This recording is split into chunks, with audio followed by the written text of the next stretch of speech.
What if I told you the deadliest night in human history didn't involve a nuclear bomb, but fire raining from American skies?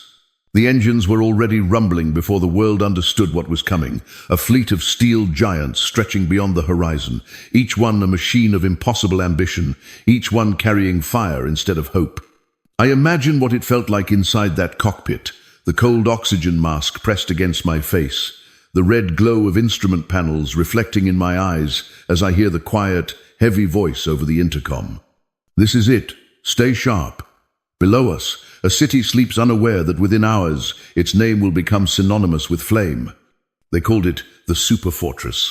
The B-29, a marvel of engineering, a weapon of necessity, born during a moment in history when the world believed survival meant total destruction.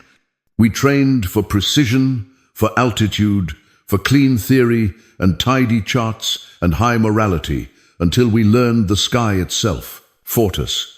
Winds shattered accuracy, cold killed engines, hope led away mission by mission. Then came the order: fly low, fly fast, drop fire. No guns, no armor, no illusions left. And as I look down, I don't see soldiers, I see neighborhoods, lantern light in windows, tiny streets where life still tries to keep moving, despite a world tearing itself apart. The bomb bay opens, the weight releases, and the night turns orange, not in an instant, but like a breath igniting across miles. Smoke rises, radios whisper, and all I can do is stare as the ground becomes a furnace and the sky becomes history. They'll remember the mushroom cloud, but before that, fire conquered a nation. The winter of 1945 settled over the Pacific like a shroud, bitter, relentless, and filled with the weight of a world that had been burning for nearly 6 years. The United States, having clawed its way across island chains covered in blood and volcanic ash, now stood on the edge of the Japanese home islands. The war in Europe was nearing its end, but in the Pacific, the Empire of Japan refused to bend. Every mile of advance cost thousands of lives. Every island was a fortress. Every future projection whispered the same chilling truth: an invasion of Japan could cost millions. It was in this crucible that a new weapon rose into the sky, sleek, silver, and unlike anything ever built before. The Boeing B-29 Superfortress, operated by the U.S.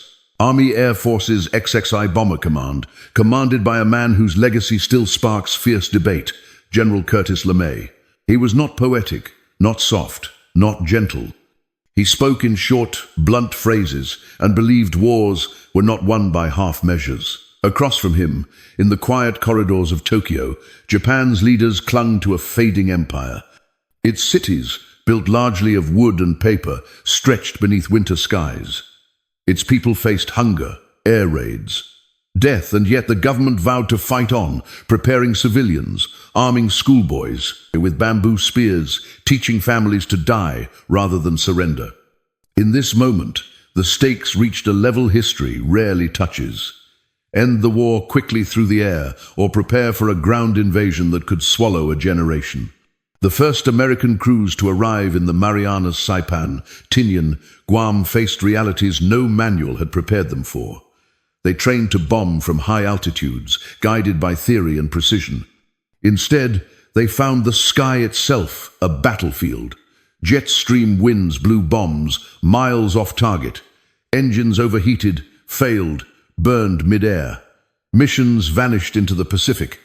Brave men died not from enemy fire, but from nature and unfamiliar machines.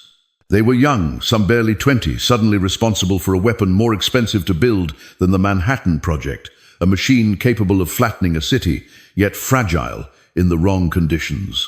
Among them were pilots like Colonel Robert Morgan, already famous for flying the Memphis Belle over Europe, and thousands of others whose names history rarely speaks, but whose courage carved itself into the world's memory. And then came the shift, a strategy that would remake warfare.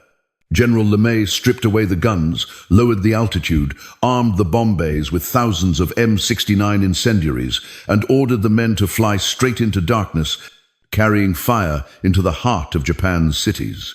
It was a decision born from brutal calculus. Fewer bombs wasted, more accurate strikes, fewer American losses, but a scale of devastation the world had never seen. This is a story worth hearing, not because it glorifies destruction, but because it demands we confront the cost of ending a war, the moral weight of strategy, the terror faced by civilians below and airmen above, the fire that erased neighborhoods in minutes and forced humanity to look in the mirror when the flames died. It is a story about technology, courage, fear, decisions made in rooms far from firestorms, and lives caught between duty and survival. It is a story not just of victory but consequence. To understand how modern warfare was born, how cities became targets, how the sky became a decisive battlefield, we must go back to those islands in the Pacific, to those runways carved from coral, to the young men climbing into aluminum machines, and to the civilians below praying the night would remain quiet. This was no single raid, no isolated tragedy, but the moment humanity learned how to turn cities into fire and how fire could end an empire. This is the story of the B-29 Superfortress and the night the world changed forever. The war in the Pacific had ground itself into a brutal, unending cycle by early 1945. For nearly 4 years, America and Japan had fought across jungles, seas, and sky. A campaign defined by island landings soaked in blood, kamikaze attacks that turned the ocean into a graveyard, and a determination on both sides that bordered on the fanatical. Japan, once a rising empire stretching across Asia and the Pacific, now found itself cornered, blockaded, and bombed. Yet its leaders refused surrender. To them, surrender was dishonor worse than death. To American strategists, that refusal meant one terrifying reality.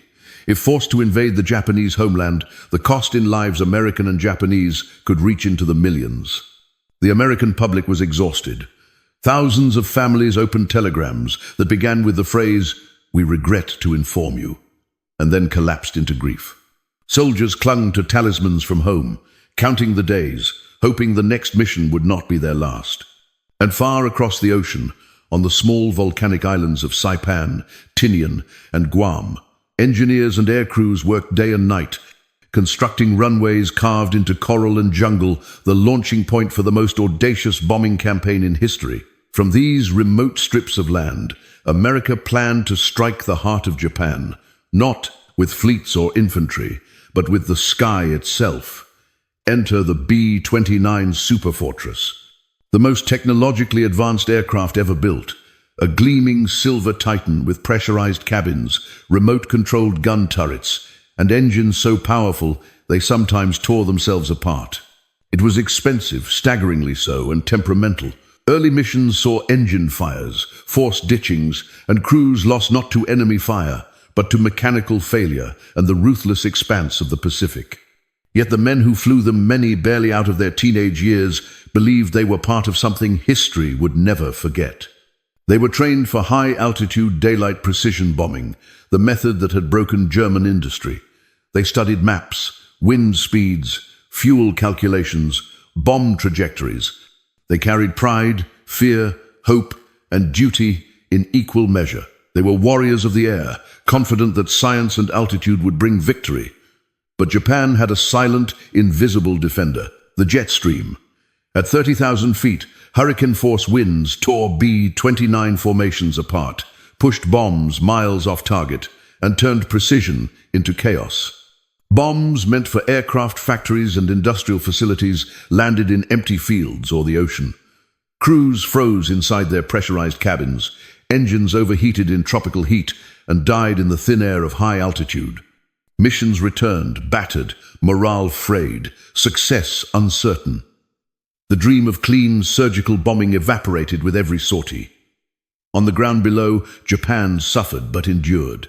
Cities rationed food as rice fields gave way to military production. Mothers and children dug fire trenches. Nightly air raid drills filled streets with nervous footsteps. Government broadcasts urged civilians to fight with bamboo spears if America invaded. Schools practiced evacuations. Windows were blacked out. Yet life continued. Children still played in alleys. Shopkeepers still swept their doorsteps. Families still gathered for evening meals. Hope flickered, even as sirens wailed.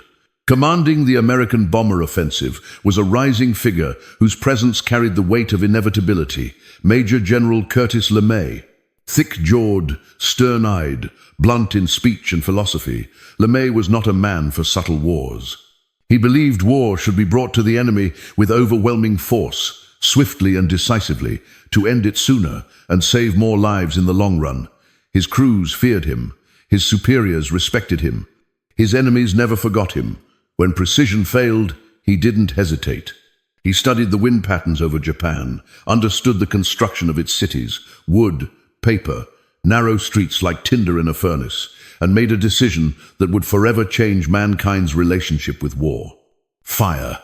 He ordered B-29 seconds, stripped of guns, to carry more bombs. He commanded crews to fly low, through the night, into enemy fire, but beneath the killing winds. The bombs would not be heavy explosives designed to shatter factories. They would be incendiaries, M69 napalm bomblets, engineered to burst, cling, burn, and spread. A weapon crafted not to break steel, but to consume wood, oxygen, and human hope. Crews received the orders quietly, some shocked, others resigned, all aware this was not the war they had been trained for. But they also knew what invasion meant. They had seen Okinawa, Iwo Jima, Saipan. They had watched Marines and soldiers fall by the tens of thousands on beaches and hills. If fire could end this nightmare, they reasoned, if it could stop the blood, then fire they would deliver. The atmosphere on the airfields shifted. Mechanics wiped oil-stained hands on fatigues as they loaded the strange new bombs. Pilots walked the length of their superfortresses, touching metal skin like it was a living beast. Some wrote letters home. Some prayed. Some stared out across the ocean, thinking about the children below who had no say in any of this. Japan prepared too, though few understood the scale of what was coming. Fire brigades drilled, bucket lines practiced, families packed emergency bundles by the door. The air was tight, with waiting a silence before a storm, not of wind or rain, but of flame. That is where the story turns from uncertainty to a plan that would ignite a nation. From struggling missions to a strategy that would redefine war. From machines built to bomb factories to a night when they would set a city ablaze. And as engines warmed on runways under the Pacific moon, the world stood unknowingly at the edge of a firestorm that would become legend, sorrow, and warning all at once. The night of the 9th of March 1945 began like any other mission briefing. But the air inside the Quonset huts on Tinian was heavy, not with nerves, but with the quiet weight of something irreversible. General Curtis LeMay's voice was flat, unshaken. We're going to burn them out. There were no metaphors, no illusions. His crews had flown high-altitude raids that missed targets for months, battered by jet stream winds and plagued by mechanical failures. Now, he was ordering something entirely different. The B-29 Superfortress crews would fly low times under 7,000 feet, times straight into the heart of Tokyo stripped of most defensive guns to make room for incendiaries. No precision bombing, no daylight, just fire, darkness, and faith in the engines that had betrayed them before. As the sun set, ground crews loaded thousands of M69 incendiary bomblets into the bomb bays, each small canister filled with napalm gel designed to burst on impact and spread flaming death. At exactly 5:35 p.m., the first of 334 B-29 seconds, lifted off the coral runways. The air vibrated with the low, thunderous growl of engines, a sound that echoed across the Pacific like a prelude to apocalypse.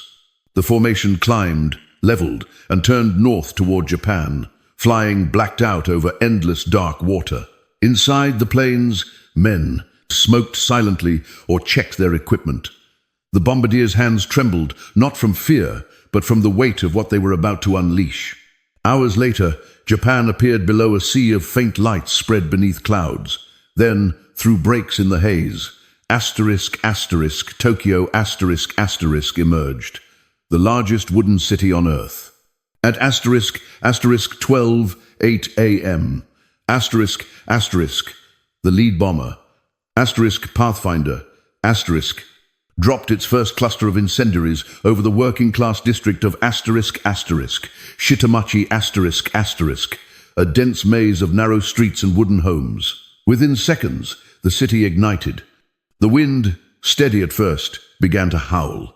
Napalm clung to rooftops, leapt from house to house, and erupted into a firestorm that fed itself on oxygen and fear. From above, the airmen could see it all, a chain reaction of flame, turning black streets into rivers of molten light. One pilot later recalled, the city looked like a solid mass of fire, as though someone had dropped the sun on it. The glow was visible from miles away, so bright that other crews navigated by its reflection. From below came the chaos, mothers clutching children, firefighters overwhelmed, people diving into rivers that boiled moments later. Entire neighborhoods vanished in minutes. The fire moved faster than any human could run. By *1 to 30 a.m. The winds reached hurricane force. The heat lifted debris, roofs, and bodies into the air, sucking oxygen from the ground. Pilots flying through the updrafts fought to control their aircraft as turbulence shook the planes violently. Some B-29 seconds were hurled hundreds of feet upward, others barely escaped the rising columns of flame. The heat scorched the bombers' bellies, paint blistered off their metal skins. Radio operators shouted updates drowned in static. Navigator maps melted in laps, but still they flew line after line, wave after wave, raining thousands more incendiaries into the inferno below. Then came the turning point, the moment when control vanished. Even for those in the sky, the firestorm consumed **, 16 square miles **, of Tokyo in hours. The temperature on the ground exceeded **, 1,800 degrees Fahrenheit, **. Wooden homes vaporized. Asphalt bubbled. The oxygen-deprived air suffocated thousands before the flames even touched them. Pilots flying home looked back and saw not a city, but a time's whirlpool of fire times churning into the heavens. One later said, it was as if we had dropped a second sun on the earth. Another whispered in disbelief, God, what have we done? By dawn, Tokyo was gone. Over **, 100,000 civilians, lay dead more than Hiroshima, more than Nagasaki. 1 million people were homeless. Nearly every firefighter in the city was killed. The smell of smoke and death carried for miles across the sea. When the first reconnaissance planes arrived that morning, their cameras captured nothing but grey ash and skeletal ruins, where once stood the beating heart of an empire. Back on Tinian, the returning crews landed in silence. Some were, too, exhausted to speak. Others stared at the ground, knowing they had witnessed something beyond comprehension. General LeMay, reviewing the results, simply said, if we lose the war, we'll be tried as war criminals. But he didn't regret the mission, not publicly, not ever. To him, the fire that consumed Tokyo was the fire that would save lives by ending the war sooner. The next day, even as Tokyo smoldered, new missions were already being planned. Osaka, Nagoya, Kobe, city after city would follow, reduced to ashes by the same superfortresses. And though the world would later remember the atomic bombs, it was *** this night, *** the 9th of March 1945, that showed humanity how fire alone could destroy a nation. When the sun rose over Tokyo on the 10th of March 1945, the city no longer existed in any recognizable form. Smoke drifted upward in towering pillars, twisting into the pale morning sky like ghosts searching for a home. Entire districts smoldered, neighborhoods that had stood for centuries reduced to charred earth and twisted metal.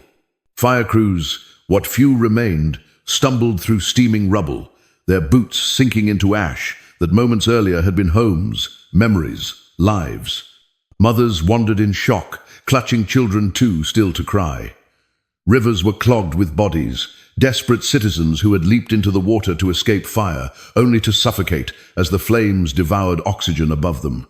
One Japanese survivor would later say, "Hell had come, and it had no demons, only men above the clouds." In Washington and at Pacific headquarters, the news arrived quickly. The mission was a success. Tokyo, the capital of an empire, was crippled. In military terms, the strike had been devastatingly effective. Factories hidden in residential blocks were gone, supply chains shattered, industry reduced to embers. American planners saw proof of strategy, proof that low-altitude incendiary bombing could bring Japan to its knees without a ground invasion. The data was clear, clinical, overwhelming. Yet beneath every statistic were the invisible human costs, the unseen grief spread across a nation. For General Curtis LeMay, the results confirmed everything he believed. He did not celebrate, that was not in his nature, but he moved immediately to expand the campaign. Tokyo was only the beginning. Over the next months, ***, 66 Japanese cities, *** burned. Nagoya, Osaka, Kobe, Yokohama, one by one, flames consumed them. American airmen, hardened by loss and duty, flew mission after mission, each returning to runways littered with pieces of scorched aircraft and the faces of mechanics too tired to look up. They learned to compartmentalize. They told themselves invasion would be worse. Some believed it. Others prayed quietly before sleep, haunted by the glow they had seen from the cockpit. For Japan, the aftermath was a descent into nightmare. Millions were displaced. Food supplies dwindled. Families starved. Schoolchildren wrote names on scraps of cloth to ensure someone would know who they were if the sky came again. Factories moved underground. Fire buckets sat outside every home. Government radio urged citizens to sacrifice everything for the emperor. Yet morale cracked like brittle wood. Ordinary people lost faith not in their country, but in the hope of survival. When American leaflets fell from the sky warning civilians which city would burn next, some packed belongings and fled. Others stayed, resigned to fate. The Japanese leadership, however, remained defiant. Even as cities vanished, they held to the belief that surrender was unthinkable, that the spirit of the nation would carry them through. It would take months and 2 unimaginable new weapons dropped at Hiroshima and Nagasaki before the final decision came. Yet when Japan announced its surrender in August 1945, the symbolism was unmistakable. As representatives signed the documents aboard the USS Times Missouri *** 462B, 29 seconds, *** roared. Overhead, a final reminder of the sky's dominion over war. The men who flew the Superfortress returned home to parades, medals, and lives waiting to be rebuilt. Some proudly told their stories, convinced that what they had done saved countless lives by shortening the war. Others stayed silent, spending nights staring at ceilings, tracing memories of fire across the dark. They had flown not as villains, nor as heroes, but as young men caught inside history's most unforgiving calculus, end suffering by inflicting a different kind of suffering. For history, the consequences were seismic. The Tokyo firebombing and the campaign it began marked the dawn of a new era of warfare. Cities were no longer sanctuaries. Civilians became targets not by accident, but by strategy. Air power proved it could end empires, reshape nations, and turn the sky into a battlefield as decisive as land or sea. The world would struggle with the moral weight of that revelation for generations. War, crimes tribunals debated firebombing. Scholars argued necessity versus atrocity. Survivors passed down memories so painful they twisted into cautionary tales. Yet through all the ashes and arguments, one truth endured. On that night, humanity crossed a threshold. The fire that consumed Tokyo did more than burn a city. It illuminated the darkest truth of modern war, that victory can demand a price so heavy it lingers long after peace, carried not only in history books, but in the hearts of those who survived, and those who flew above the flames, forever changed by the night the sky turned into fire. War is often remembered in simple terms: winners and losers, heroes and villains, victories and defeats. But the night Tokyo burned reminds us that history is far more complicated, shaped not only by courage and strategy, but by decisions made in moments of desperation, fear, and brutal necessity. What happened in March 1945 was not merely a military operation, it was a collision between survival and morality, between innovation and destruction, between human triumph and human tragedy. The B-29 crews who took off into that dark sky did not fly with hatred in their hearts. They flew with duty, with the weight of comrades lost on Pacific beaches, with the knowledge that every mile forward had been paved with blood. Their bravery was real. So was the suffering below. Both truths coexist, neither cancelling the other.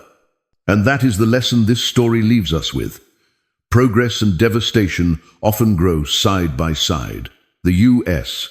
Airmen pioneered tactics and technology that shaped modern air power.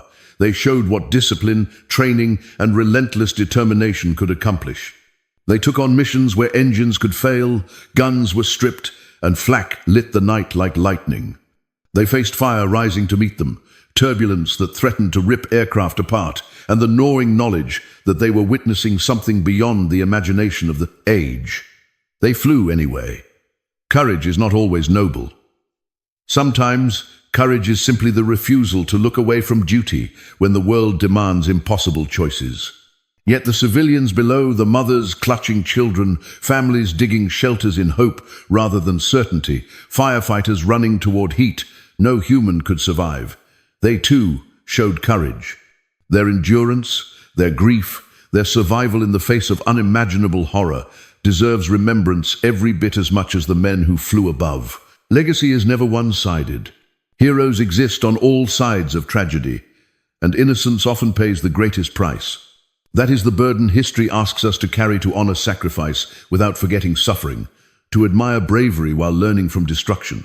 When we talk about the B-29, when we recall General LeMay's unflinching commands, when we see the photographs of a city swallowed by flames, we are not just recounting a military milestone. We are confronting the question that haunts every generation, asterisk, asterisk, how far are we willing to go to end a war? Asterisk, asterisk. And just as importantly, asterisk, asterisk, how do we ensure we never again reach that point? Asterisk, asterisk. In remembering the night the sky turned to fire, we are reminded that power must be guided by conscience, technology by humanity, victory by wisdom. The legacy of those who fought is not only in the cities they destroyed or the war they helped end, but in the responsibility they handed us. To understand the cost of peace so deeply that we pursue it long before flames ever touch the horizon. And now, we turn back to that night, to the roar of engines, the glow over Tokyo, and the heavy silence that followed. This is where history speaks. Are we listening? In the end, the fire that swept across Tokyo was more than a military operation. It was a turning point for humanity. A single night of flame revealed the terrible reach of modern power, the price a nation will pay to avoid defeat, and the unimaginable grief civilians endure when war reaches their homes. The B-29 crews returned to their bases, having carried out their orders with unwavering resolve, believing they had done what was necessary to end a struggle that had already consumed millions. Japan awoke to ruins, the war's end suddenly and violently closer, its people forever marked by a night when the sky itself became a weapon. And though history would soon witness the blinding flash over Hiroshima and Nagasaki, it was the inferno over Tokyo that first showed the world how devastating human hands could be when desperation, innovation, and duty converge. The war ended, nations rebuilt, time moved forward, but the memory of that night burns on, a warning carved into history, a reminder that victory can carry shadows as heavy as defeat. When the bombs fell and the fires rose, a war neared its end, and the world crossed a line it could never uncross.